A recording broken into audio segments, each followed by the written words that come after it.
you are the most awkward person I know in certain situations. Sure. I felt it.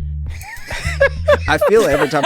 This is the thing about being awkward that people don't give enough credit for. I know what's happening. I also want to leave. But I don't know what to do next because it's my fault. You see, but now I feel bad for you. But here's the thing. I don't feel bad. I just know it's happening. I wish I could stop it. Okay, I'll give you an example. If someone tied you to a chair, you know that to get out of the chair, you'd have to break the ropes. Yes. But you don't know how to break the ropes, and you don't have the strength to break the ropes. That is me in every conversation. Except you're the person who tied yourself to the chair. Yes. You're the person tying yourself to the chair, and then you sit there looking at the other person like, oh man, this is weird. Yeah, I look at the other person like, I shouldn't have done this.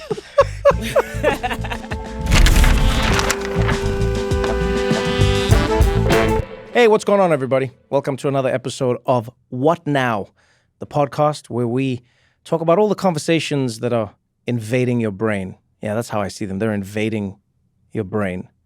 This week, we're chatting about rocks. The rocks flying in space, the rocks under your feet, and the rock who is no longer involved in politics.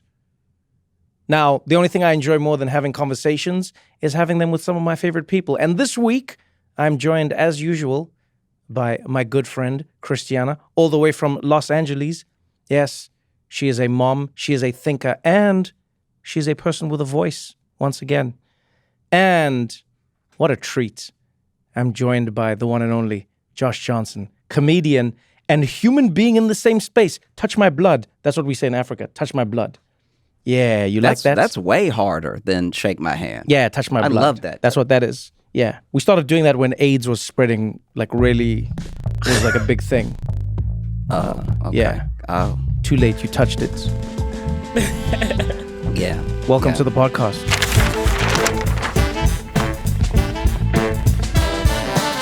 This is What Now with Trevor Noah.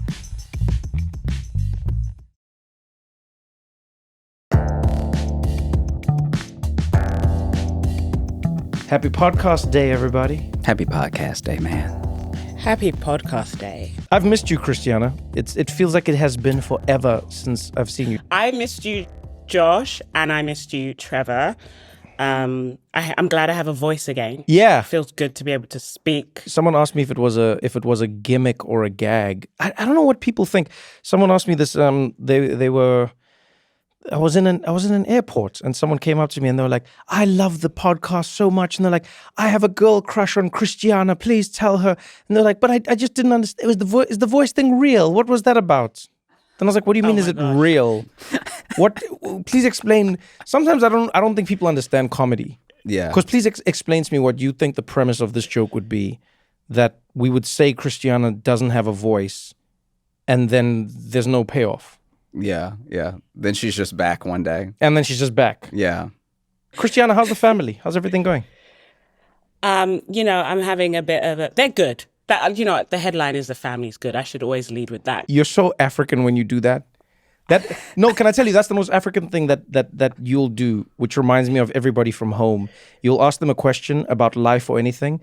They start telling you the truth, and then they catch themselves, and then they'll be like, so they'll be like, how's everything? You're like, man, what? I'm blessed. Let me start by saying I'm blessed. This is, yes. This is literally what you, it's the most African thing. I know, it's also I know. It's such a deep Southern thing too, because just like when you're in the South, like I was just in Raleigh, and when you talk to anybody, they'll start telling you about their day earnestly, and then they feel like they're wiretapped by God. Because then they'll start telling you about their day and they'll be like, but God is good though. But let's not forget that God is good, okay?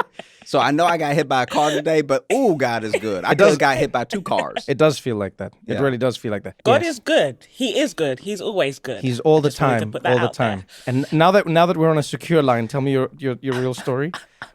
My real story is this. Okay, so I have a almost 10-month-old named Luna. Wonderful little girl. But she's doing things differently to Obi did. Like Obi had teeth at 3 months. Luna has no teeth. She refuses to crawl. She sat up a bit later. And you know me, I'm like, I want her to be a doctor or a lawyer, so she should be walking in my books. So we keep bringing it up with the pediatrician. The pediatrician, she's fine. But take her somewhere just to check. And of course, we're going to take her. And today we found out she is fine. She's just lazy. So she needs physical therapy to get over the laziness. The ability is there, but the desire is not, which is a worry because she's supposed to be a doctor. Wait. Sounds to me like she's not lazy. Sounds like she's a genius. Yeah, it sounds to me like she's not going to be a doctor or a lawyer. She's going to be the president. Either the president or she's going to create a tech company that has no value but sell it for like $2 billion, which is, I'm fine with that. That's a good outcome. Yeah, if I was a parent and they told me that my child has figured out that they don't need to crawl. I mean, they walked so that I don't have to crawl is essentially the world she's in. She's a trailblazer. Trevor, I feel like you just made it up, but I'm gonna rock with it. Do not deny the genius of your child. Yeah. And you'll see in like 8 months, Luna's going to be on the podcast. She's going to be like Beyonce's children. Yeah. She'll just be like featuring on the podcast, winning us Grammys. Today's episode of the podcast is going to be fun. There's a bunch of things happening. I will tell you a little bit about where I was because, again, some people think I didn't tell them where I was going. Some people asked me if I was going to get a BBL. That's why I disappeared and wouldn't say where I was going, which was a strange one. The fact that people think I needed a BBL. Yeah, talk to them. You know what I'm saying? Yeah. The worst thing about these kinds of rumors is that now people see it when they didn't see it. So if they go like, you went and got a BBL, then they're like, I can see. Then you're like, that's how I've always been. Then they're like, no, I would know. So do either of you know where Bhutan is? I mean, if I was betting money, I would say Christiana knows. Again, Josh, this is not an insult to you. I say this because I wasn't completely familiar with where Bhutan was. Christiana is somebody who's extremely learned and she went to university. I don't know that you went to university. I didn't go to university. So before you get offended at all, do you know anything about Bhutan? Sometimes you say before you get offended at all, but you've already said all the things. Yeah, he's like, no offense. I apologize. But I'm about to offend you. No, I apologize. Josh, what do you know about Bhutan? I know that it starts with a B. Christiana, what do you know about Bhutan? I don't know that much about Bhutan. I don't. Do you know where it is? A lot of people don't even know where it is. Is it near the Indian Ocean, or am I wrong? No, so it's actually in the Eastern Himalayas. You just trying to do the thing. Oh man. Oh, you just took me back to my childhood. I have a cousin who tries to do that. They try and answer the questions with you to act like they always knew the man. Thank you for that, Josh. Thank you so much for that. No, so I was in Bhutan. That's where I went for a week. A country that is really interesting because they only got the internet and TV in 1999. Place was pretty much closed off from the whole world. And then now they don't have a GDP.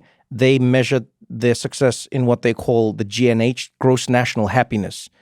And so you go to a country where they're like, oh yeah, money doesn't determine how well the country's doing. We measure it on people's general health, their connection with their family, their time, their free time. And so I went there and I just spent a week essentially with monks, them just telling me about happiness the whole time.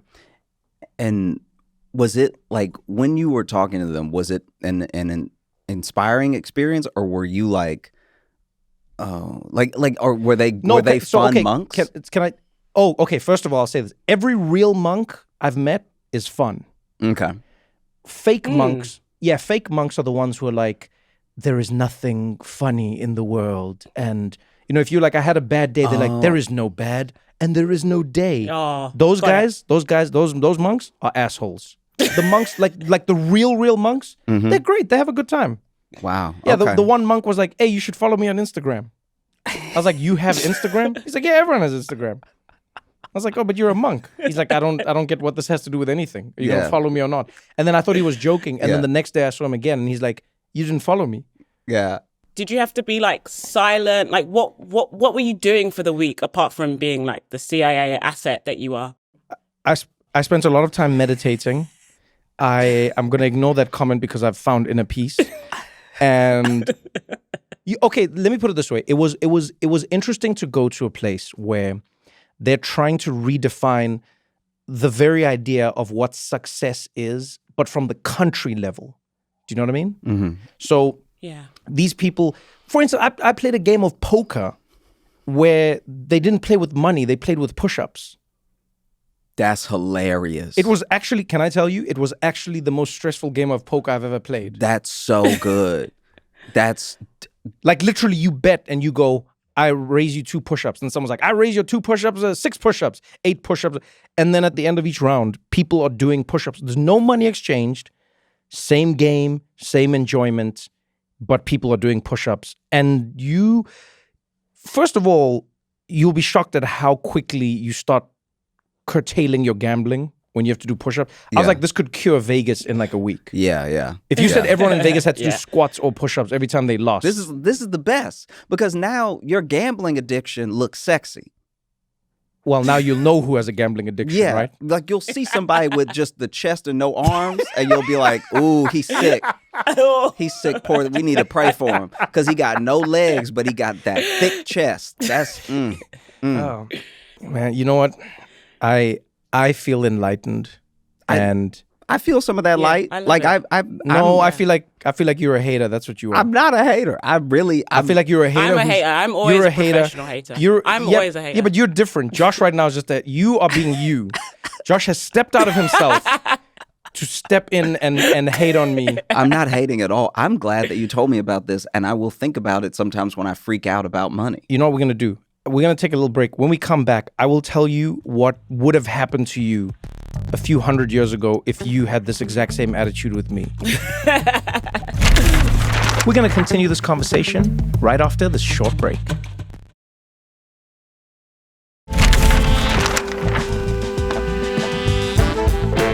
When was the last time either of you watched or saw an eclipse?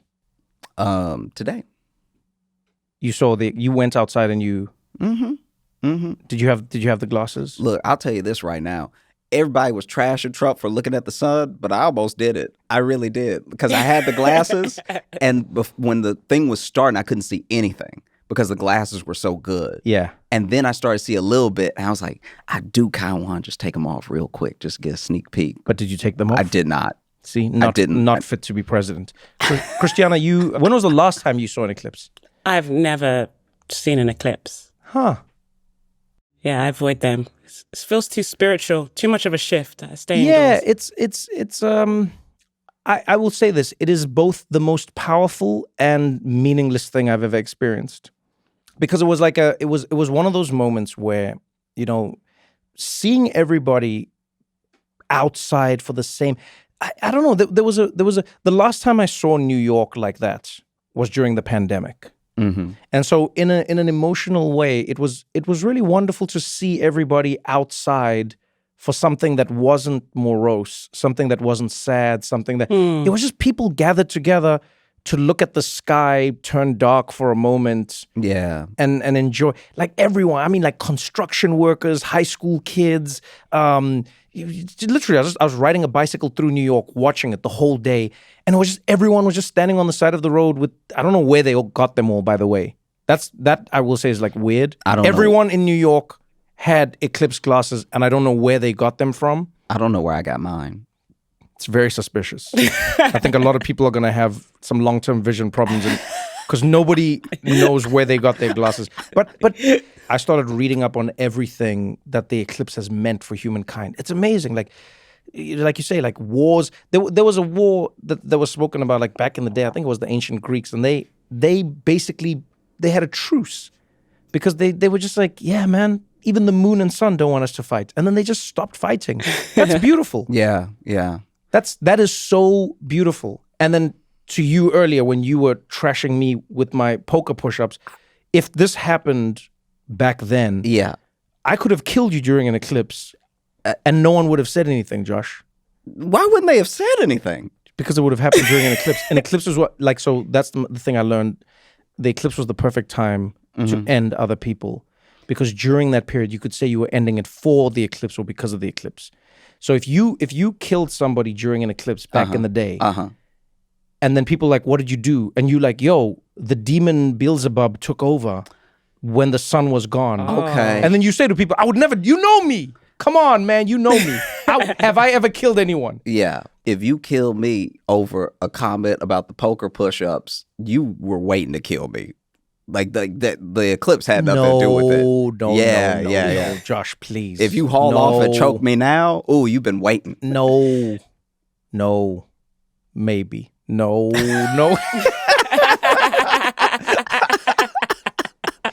I don't know. I just liked it. I was sad that not everyone got to experience it everywhere in the world, because it was just like a moment over the East Coast of Texas, sort of like the east of. They also didn't all look the same. Did you see that? Like the eclipse in Mexico was a little redder than ours. That's racist, Josh. That's racist, and I cannot believe, Josh. I cannot believe Josh said it, that not you me. would take this moment. You would use the eclipse, Josh, to further your ideas of superiority and supremacy. Josh just said, y'all ever notice how the Mexican eclipse looks a little red? Wow, Josh. I said red or not. Wow. I didn't say Josh Johnson. I didn't say darker. Wow. I said Very redder. problematic. Josh Johnson. I'm just throwing it out there that everyone doesn't have the same eclipse experience. Why? Because the eclipse in Mexico doesn't have a job? Is that what you're saying, Josh? I did not say that at all. What are you saying, Josh? I was just saying that I think it's beautiful that all over the world, just because you're here, this New York eclipse is not the same eclipse as another eclipse and another eclipse. Some of us, Josh, we don't see colors in eclipse. Yeah, because it's blacked out. I didn't even see that it was black. One of the worst stories, and also one of the best stories, I will preface, because it's interesting, was Christopher Columbus, right? He got to the Caribbean. Him and his men landed on the shore. The people at the time, like, say Jamaicans for now, like, you know what I mean? The Jamaicans were like, yo, what are you doing here? And he was like, well, we're coming here to do our thing. And they were like, no. And they had a huge fight. And there was a bit of a war. And they were winning. And then Christopher Columbus remembered that the eclipse was about to show up in like a few days. And then he said to the Jamaicans, he was like, my God will punish all of you for what you have done if you don't repent. And the Jamaicans were like, what are you talking about? And then the eclipse happened and the Jamaicans were like, damn, God is on his side. Yeah. And the rest is history. I mean, I would do something similar, just because if you go back to medieval times, the only people who could read were also people in the church. So then a lot of science also came from the church. So there were people dabbling in both at the same time. Yeah. And I would be like, ooh, God, man, look at that. He heard you owe me the 10. Because when I taught God, listen, and I told him how you owe me the 10 and you acted all big and bad. You don't want to pay me back because you're bigger than me. You're using an eclipse for $10, Josh? Shillings. Okay. Probably. My bad. Yeah. I didn't know this. During an eclipse, animals don't know what's happening, right? For the most part. Nocturnal creatures have woken up because they think it's nighttime. Birds shut up during... This happened for real in New York, by the way. I was in a park. Birds were chirping, and then silence. Doesn't that creep you guys out? It is creepy. I get so spooked out by no. That's why I stayed in my room. I don't want to be around it. I just want to pretend it's not happening. What are you spooked out by? I was raised by, Africans who believed that Christ rose from the dead in 3 days. So I just like, which my he did. sense of reality is not like everyone else. I'm going to heaven. Right. I don't know about y'all. But. But I'm like, oh my God, that kind of stuff creeps me out. My husband's going to be so embarrassed when he listens to this, because he was like, you need to believe more in science, which I do. I vaccinate my kids. However, eclipses creep me out. Like you being like, the birds stop chirping. They do. Yeah, they do. And animals come out of certain areas. I'm like, nature is far more powerful than I want it to be. I hate nature. That's the issue. When you talk about it being scary or any of these things, in South Africa right now, there's an ant, I want to say, epidemic. If you leave anything anywhere, you've never seen this many ants in your life ever. And when I went home recently, I experienced this firsthand. It's like Gilligan's Island type ants. Like they will lift you up and they will move you around. I'm not even joking. You've never ever seen this many ants in your life, right? So everyone in South Africa has been going, why are there so many ants? What's happening? Where are the ants coming from? It seems like the devil. Something's going crazy. You know what I mean? And then like around the world, there's been all these stories of like either animals acting strange or tides being different. Or then you had the earthquake, right, in Taiwan. And people were like, oh yeah, there's earthquakes. Cut to New York, had like a 4-point-something earthquake. And people didn't even know which way to go. Do you run up? Do you run down? Do you run? Yeah. Like in LA, because like if you're in California, they tell you what to do when there's an earthquake because they're earthquake ready. In New York, people just we built buildings high, all cocky. yeah, but some people are saying that the world might be ending, and I don't know. I mean, I really hope not, because things just started to go well for me. I need at least 4 or 5 more years of Earth, and let me see where I take this thing. You one of those people. If the world was ending and you knew for a fact it was ending in a week, would you do anything different in your life? I would probably go to England. That would be it. But only for a couple of days, and then I'd come back. England is kind of like Oliver Twisty right now, so I wouldn't want to be there for too long. Wait. You're going to go there for a few days? The world is ending in a week? Yeah, I'd go there for a few days and then keep living my life the way I've been living it. Wow. Because I feel like I'm living the life I'm supposed to. Do you know what I mean? I'm raising my kids. Yeah. I'm doing work. Why would Wait. You would still go to work? I'm not going to You would still go to work if they told you the world is ending in a week? I like writing. I actually like my job, Trevor. No. That's not what I'm with you. I think if I thought the world was ending in a week, right? I would go, my girlfriend and I would go see my mom, right? I'd go hang out with my mom. I'd do a show in Atlanta. Then I would take Sally and my mom to Bhutan, and I would play poker for push-ups until until my arms fell off, really. Like I might have a I don't know if I envy you or if I feel sorry for both of you. The world is ending in a week.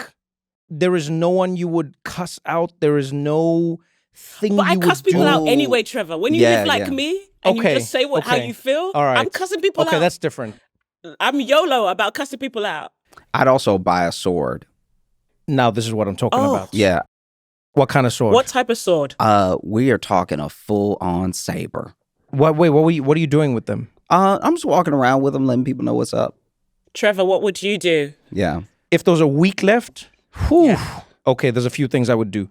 I would take crack. I would take heroin. You would take crack? Yeah. That's Trevor. Wow. Take crack is...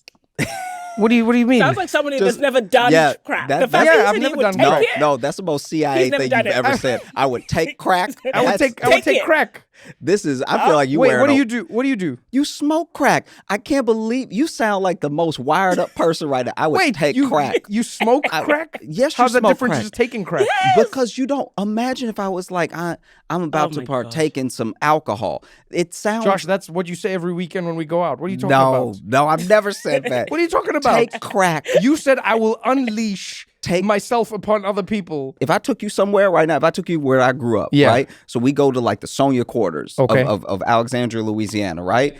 And if you say to the dealer, I'd like to take crack, we will be shot. we will be shot so fast. All right, fine. Okay. I will smoke crack. Thank you. And I will smoke heroin. Okay. No, you can smoke heroin, but you gotta inject heroin. Yeah. Trevor. I told you he's CIA. I knew this. If I was CIA, I would know all these things. No. I would know all of these things. You're too busy going to Bhutan and Okay. Look, either way. So I would do heroin, I would do crack. I would take a shit on the sidewalk. This is something I've always wanted to do. Mm-hmm. I just think there's some occasions where you're like going somewhere and then I hate the whole like, do you have a bathroom? Can I use your bathroom? And then they give you that giant key with the heavy thing on it and now you're at their mercy and then you have to buy something. Do you want the code for the door? I just think sometimes it would be nice, just like a dog, to just like find a spot, do your thing, look at people while doing it and just keep on moving. The world is ending in a week. Remember, all of this is happening. I would do that. Yeah, that's true. 6'5", like a 6'5" dude. I'm gonna act like I want a high five, right? Because they love that, because they think I can't read. They think it's like touching the rim. So then they're gonna do this, right? And then right when they do this, I'm gonna punch them in the balls as hard as I can. Yeah. And now he's my height, doubled over. Yeah. Oh man. You know who is 6'5"? You could try that with is The Rock. Oh, You know, this is the thing. Save that thought. Yeah. Okay. Because we're going to talk about him after this. okay. Don't go anywhere, because we got more What Now after this.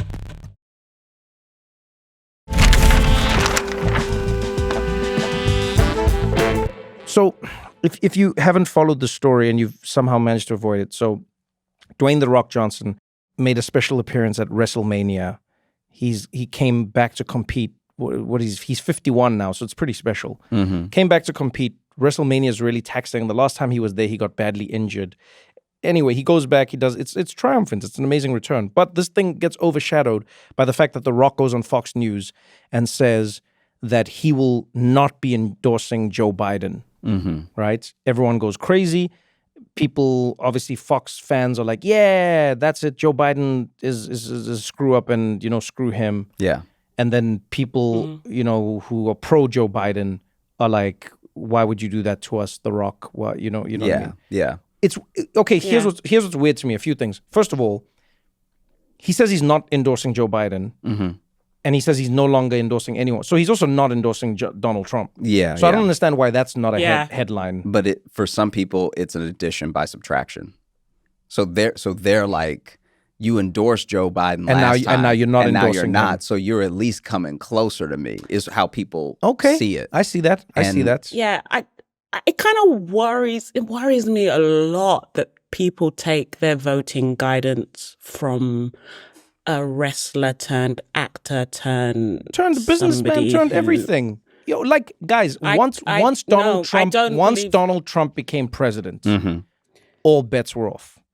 Sure, like I'm sure, but I think yes, I'm biased because The Rock was on this podcast. I'm biased because I've spoken to him, but I think he would be more considerate as a president than many presidents America's had.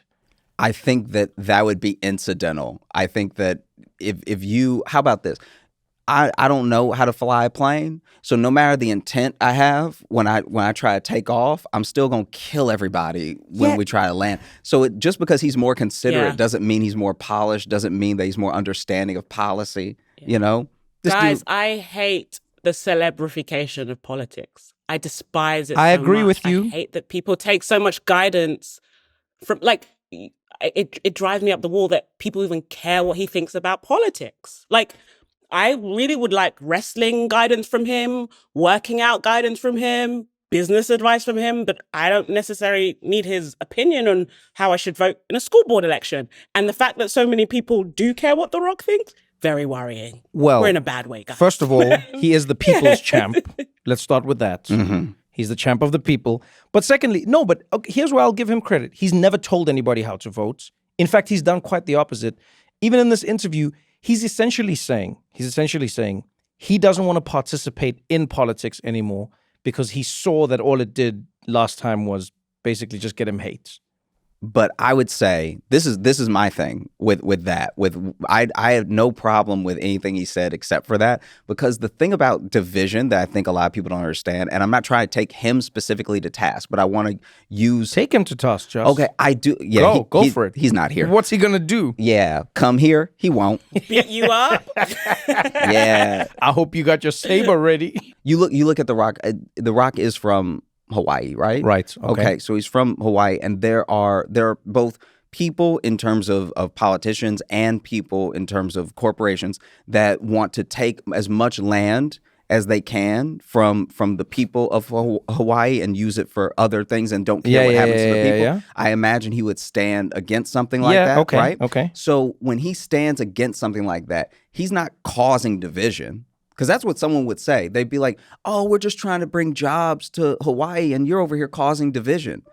Do you see what I'm saying? Yeah, I hear what you're saying. And so I think him endorsing Biden, I think that that didn't, to me, cause division. He just said who he was voting for, and to your point, didn't tell anybody else who to vote for. But now he's worried about causing division by just saying what he's doing.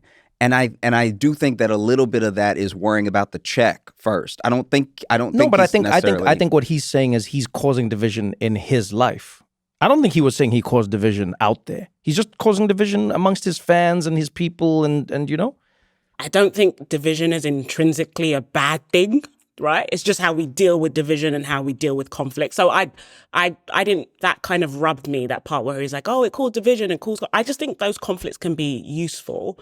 My real issue comes back to I do not believe in the theater of public ideas that we have. I agree. That The Rock's opinion should hold that much weight. It really worries me because there are, like, for instance, if you are a mother that you send your kid to your local public school, if you're in an area that's deprived and you're dealing with bad roads and bad schools and, you know, bad housing, we don't care what those people think. And those people have opinions about who their elected official should be, right? And I think we listen to the wrong people in this country. And it's not just unique to the US. Around the world, there's become this celebrification of who I want to take my political opinions from an influencer on Instagram. Yes. I don't care what that Instagram thinks about some sort of conflict. What the hell do you know?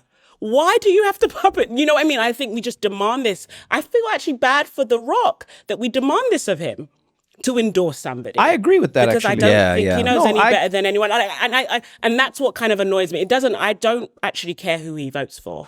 I care that we demand somebody like that to actually say what they feel politically, because I don't think they're any more sophisticated than your average person. And maybe we should listen to experts.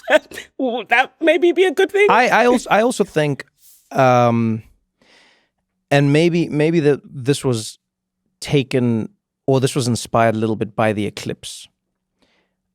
I do feel like maybe, just maybe, we should consider the possibility that it is better for some things in society to remain impartial / non-party affiliated / I think it might be nice for the world to just go, The Rock is just The Rock. Whether you're a Republican or a Democrat, The Rock is just The Rock.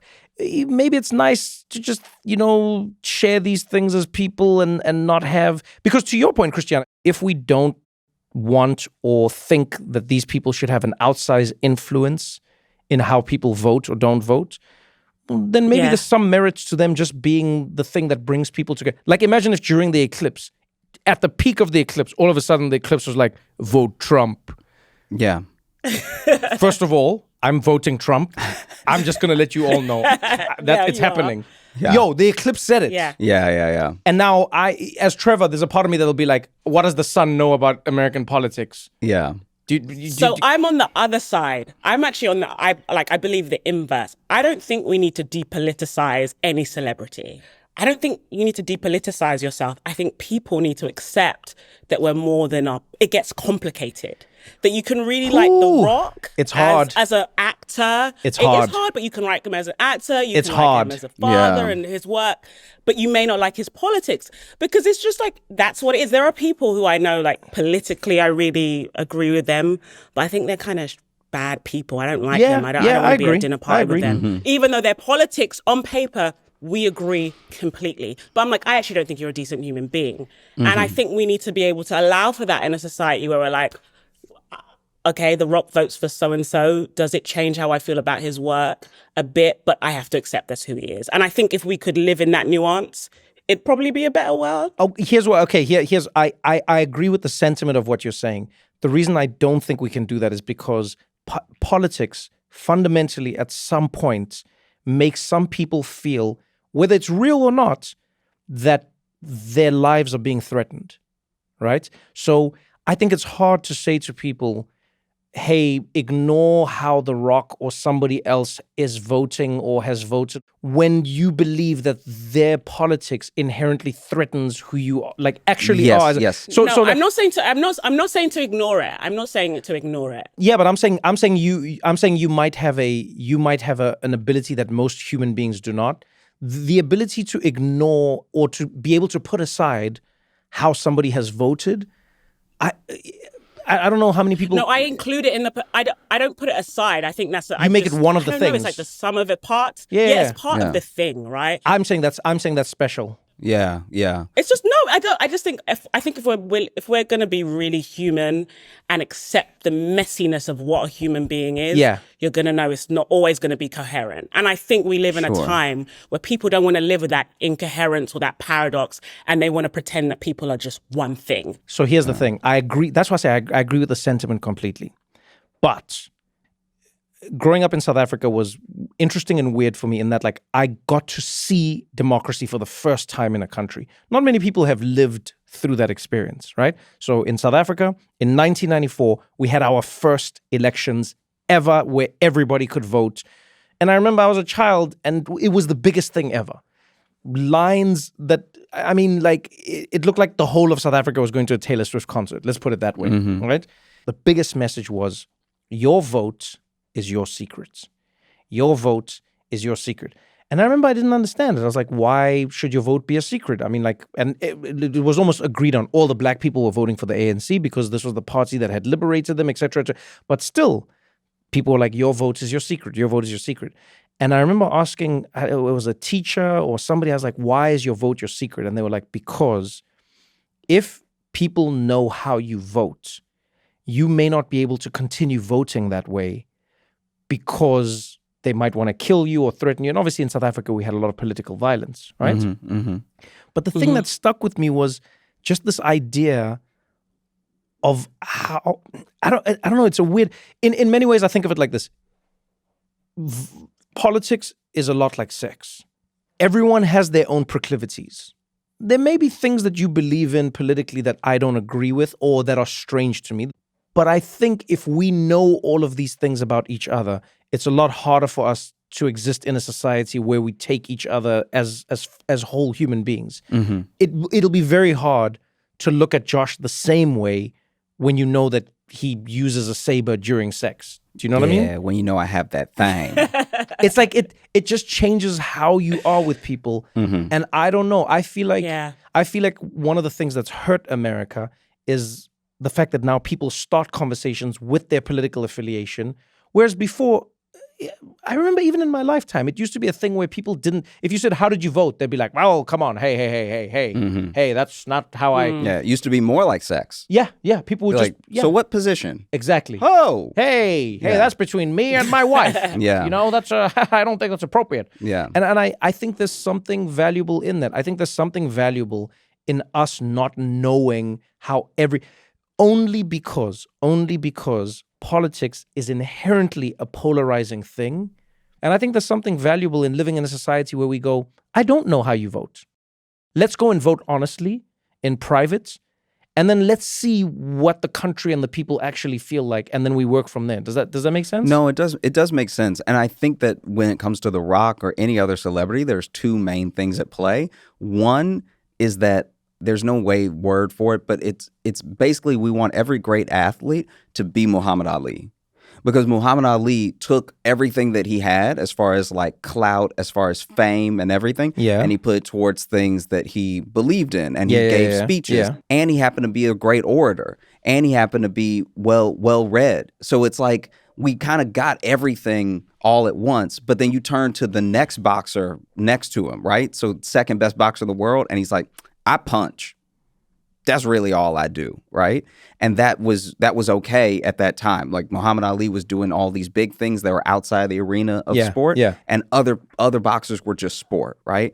But I think that now, and I mean, I'm kind of coming down on myself and just the whole country. We don't love to like read or find these people, so then it's kind of easier to package them in people we are already watching. Like you're already watching WrestleMania more than you're watching a debate about Israel-Palestine with two people who are experts on the history and the politics. So then if The Rock says something about Israel-Palestine, you're more inclined to listen because you're already watching him. I hear what you're saying, but I think what we should never take for granted is the power of embodiment. This is a man who has come from nothing, has worked really hard physically and mentally, and he's brought people together, and you know he exists in different worlds, and he is also a biracial human being who's combined, you know, America, but then also this Samoan heritage, and it's all these things. Do you know what I mean? So there's all these pieces that sort of come together. And I think that embodiment makes people go, that is what we want our country to represent. Like one of the weirdest thoughts I've had is I've gone, I sometimes feel like America could do with a royal family as well. Like America should actually get a royal family.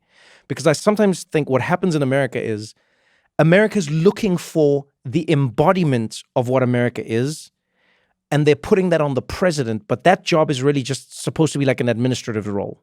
You're the regional manager and you manage a region called America. Yeah, yeah. I think the royal family and this idea of an embodiment is a good one, because I think as much as embodiment, I think there is a certain type of American and a certain type of Brit who needs a public figure that makes them feel like the country is harmonious. Yes. And the royal family is a great example, because when I really, really think about the royal family and the fact that I speak with this accent, it's a result of trauma and pain. You came to West Africa and you plundered it. You created Nigeria. You raped it.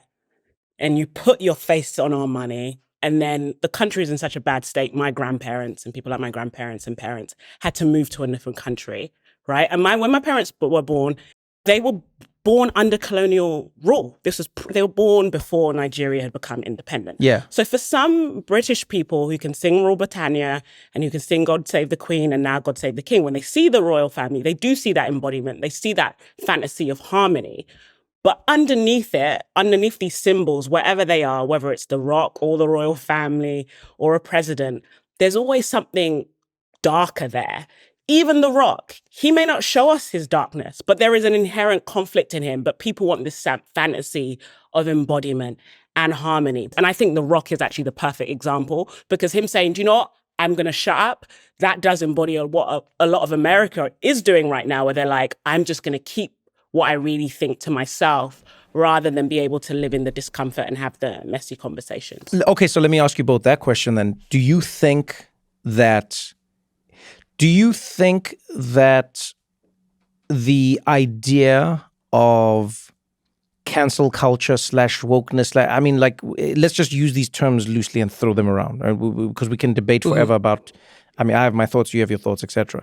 But do you think there could be some merit to maybe having like I know this sounds weird, but maybe like an amnesty where we say like everyone can say what they want, like a purge. Mm-hmm. Everyone can say what they want for one day, maybe let's say like every 2 months or every 3 months. Mm-hmm. We hold nothing against you, but you can come out and say it.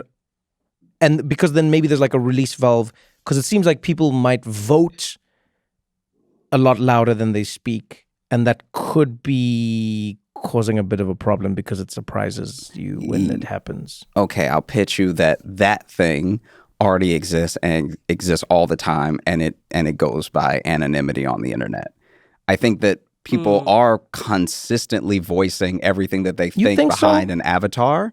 Like I don't think that there's this story that we tell ourselves so we don't have to feel as bad later, that the internet got us all riled up and made us do whatever to this person as far as cancellation. Whatever thing is. Yeah, I hear you. I think that by and large, everyone already felt that way, and then they just let it out. So I agree and I disagree.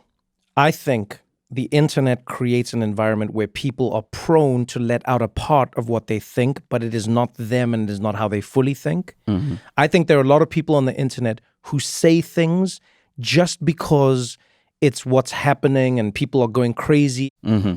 There is a part of you that is caught up in the moment that isn't a representation of all of you. Whether it's a collective fear, whether it's a collective anger, whether it's a collective joy. Yeah. Sometimes 100,000 people are storming and they're terrified, and you're there and you're like, I'm also terrified, but you weren't really as afraid as maybe you would have been on your own. Does that make sense? Yes. And I think what the internet has done is it's created an environment where people express a part of themselves that is welcomed by the group and the mob. And then what happens is, because of the internet and because of the platform and the way it looks, we are only exposed to that in a collective. Yeah. Half the people who are like racist on the internet, and I know this is a strong thing to say, I think half of those people aren't even like real life racist. Like they just found a place where they can go out and say something that'll hurt someone, and then they sort of get to put it away. I'm in between both of you, actually. Yeah. I think there's something to Josh saying that the internet brings stuff out of you. I think, Trevor, to your like thought experiment of that day where you can say whatever you want, it's actually very hard in person to say something really degrading to a stranger. Even if you're going to say a bad thing, you're not going to say the worst thing as you would online. Yeah, I agree with you. And I think there is something to like that in-between phase of like radical honesty. But when you do it in person, I think you're more careful because then you're just seeing the person's physical reaction. And like most people aren't sociopaths. If you see that you've said something that's hurt someone, you're going to react to it and it changes the whole interaction. Whereas when you're online and you're just being super rude and it's your lowest self, you don't actually have to see the person on the other side of the screen. So to merge your ideas, I think there should be a day where we can be radically transparent and honest about our politics, but you have to do it across from the table with someone. Oh, I like and this. sit in their reaction. And from there, that's where it gets interesting. Everybody should say how they really feel in punching distance. I like this. We should create this. We create a safe environment where let's start with once a year. Yeah. Pilot program. Yeah. We bring everybody together. So we bring those people to The Rock, face to face, and we're like, here he is. Here is Dwayne. Speak to him. Tell him how you feel about him and his politics and his endorsements. Mr. Rock. Mr. Rock, I may have said some things in the past that we just put people face to face and then we see what happens. Yeah. Everyone, say what you're gonna say to people's faces. Online, let's just be nice. Yeah. And if you see The Rock and you want to tell him some shit, make sure that you're within punching distance. Yeah. Absolutely. And his punching distance is quite far, so I will probably cheat and take an extra step back. Well, it was fun chatting to you guys. Yeah, great to see you, man. I want to go to Bhutan now, Trevor. I'm jealous. I want to go to the monastery and meet the monks. They don't allow women there. All right, well, it's been fun chatting to you all. Let's have a fantastic time this week. Bury the lead, baby. No, I'm joking. I just wanted to throw a grenade into your world before I said goodbye. I was just like, what is the one thing I could say to you that would spoil this image? Yeah. You know me too well. Yeah. You know me too well.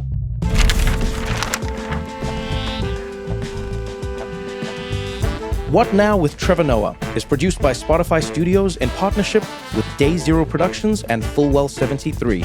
The show is executive produced by Trevor Noah, Ben Winston, Sanaz Yamin, and Jody Avigan. Our senior producer is Jess Hackle. Marina Henke is our producer. Music, mixing, and mastering by Hannes Brown. Thank you so much for listening. Join me next Thursday for another episode of What Now?